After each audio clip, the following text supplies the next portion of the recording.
So Hannah's life. She has a huge family. She's a middle child. Both parents are alive. And Hannah is very much treated like the maid of the family. She's very much the one that has to do the cooking and the cleaning for the siblings and her parents. Her parents do go to work, and her siblings are capable of carrying their own load. They are capable of splitting up all of the things that need to get done in the home while their parents are at work. And I'm going to say after school hours, because she does go to school like her siblings do. She's just expected that once she gets home from school, that she's going to do all of these things to keep the family unit moving, to keep the needs met. And so I said to the guides, like, does she do this year round or does this change? So if there's snow on the ground, does she do the shoveling or do the other siblings, whether they're male or female? Mm-hmm. No, her parents and her siblings expect her to do pretty much all of it. If they want to, they participate. So you do see sometimes there's some participation, but it's not consistent. And if it's not done properly, she's the one that gets in trouble, not the other siblings, even if they have helped.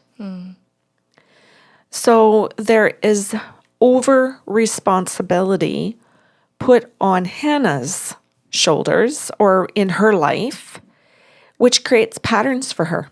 Of massive control. Yeah, and having to be over responsible in jobs and in other relationships where she moves into a marriage where she continues that. And she picks a partner who is under responsible because, well, I won't just say because, but when I look at his life, he's under responsible because he's the baby of the family and that his parents and siblings spoil him. Mm-hmm. Oh, interesting, because last week you were talking about, how do parents look at their children and think, I'll let this one get away with things, but not this one. You mentioned gender, I mentioned birth order. Yes. And I think a lot of people, no matter where you are situated in the family, are going, yep. Yeah, that's good. Thank you. Thank you for reminding me of that. So she picks a partner who is under responsible because of gender and birth order in the family, where he is accountable at work. He is accountable to his friends and to his other members of the family. But in his own home, he's under accountable. He's under responsible. And she is over. So I think that's interesting because that's a fit, right? Of sorts. Yeah, of sorts, until one of them is looking for a change, until one of them is unhappy, until one of them is fatigued, or might see in other relationships at work or at home or on a TV show that there are better options out there. Mm-hmm.